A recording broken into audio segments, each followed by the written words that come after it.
Okay, here's the beeswax one. It's been drying for a little bit. I didn't just immediately pour it, so you know I can touch it, but it's still wet inside and everything. This one is also beeswax. Sorry, I'm looking through the camera and not the real life like I should be. This one's also beeswax. This one is that paraffin or however you say it wax. And it's green. The rest of them are all that paraffin, whatever wax. This one's green. This one's pink. This one's yellow, orange, and a turquoisey blue. Then, last night I made a few, or yesterday, not really last night. And there's the blue one I showed you at the beginning, right there. And then, focus. A couple more beeswax ones, a purple one, and another blue one. With these two have glitter. And they do have this little notch on them, all of them, because there's just this little notch on the inside. See that little indentation right there next to the hole? That, because of the indentation, it makes a little notch right there. So that makes them all have that little notch in them, but that doesn't really bother me, and especially on these beeswax ones, it's a lot harder to even see because it sort of blends in. But once you take them out of the mold, they just kind of look like this, right? And this one I had to use a different colored beeswax to fill it in because I ran out. Because they will dip inward and get like, let's see which one is doing it. This orange one is slowly doing it. Just like regular candles, they get the well in the middle. So, see, yeah, you can see that big hole there. So, sometimes that hole can reach over onto the side, and if you just take it out like that and you don't refill it, you can end up with a big hole in the center, or even sometimes it can reach over onto the side of the candle. So, when I refilled those beeswax ones, I had to use a different kind. Hang on. Sorry. Had to turn the water off.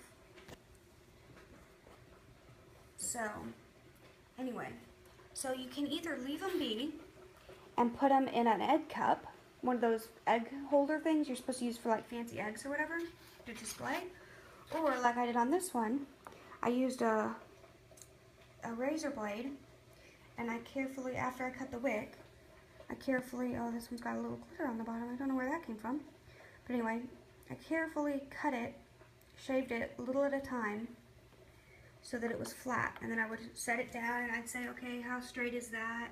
A little more from this side, a little more from that side, till I got it how I wanted it. And I did that for all of them. This one I shaved off less than the blue one, so that there was more egg left.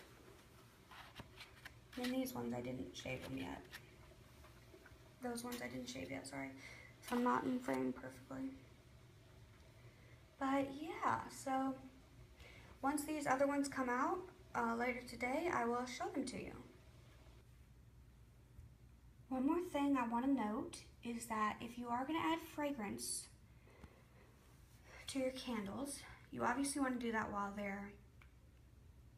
the wax is melted, but if you do that while it's too hot, the fragrance will burn off and it won't smell anymore.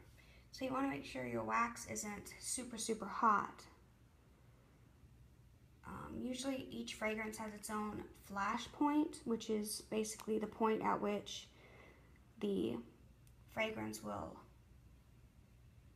burn off and not smell anymore. Essentially not be there anymore. So you might want to either look into that or just basically wait till it's at a bit of a lower temperature. Not solid, of course, but at a bit of a lower temperature till you put in the fragrance. Like for this one, I did it's a Lime Crystal Kisses, I think it was called. And then for this one, I did a Champagne and White Roses, and then the rest of them are all unscented. But these ones, of course, smell kind of like honey because they're beeswax. So, yeah. I decided if it was going to be lighting multiple ones at once, I decided it would make sense to make them all different scents. So, yeah, Just thought I'd add that. Here's the finished dozen. These two are a darker beeswax. These two are a lighter beeswax. And these are all paraffin of different colors. I wanted to do one of each color, but I ended up with just having extra blue, so I just did 2 of that color. But anyway, I really like them. I think they turned out amazing. They were a little hard to get out of these. Most of these things ended up breaking in half, and they're all sticky from the tape and everything, so I don't think I'm going to be able to reuse them. I'll just buy more next year or next time I want to make them, because they were 99 cents for 12 of them, so yeah, no big deal. But to get them out, some of them I had to kind of like twist the 2 halves in opposite directions, and then a lot of them I had to put in the freezer for like 30 seconds to a minute to get them to kind of get an air, because it's got to get an air pocket between the candle and the mold, or else it's not gonna like break loose. So in order to get that air pocket, I had to put it in the freezer to get it to shrink a little, get the wax to shrink a little bit in the mold to create that air pocket. So I really like how they turned out. I shaved the bottom of them all off, so they'll all stand straight up like that.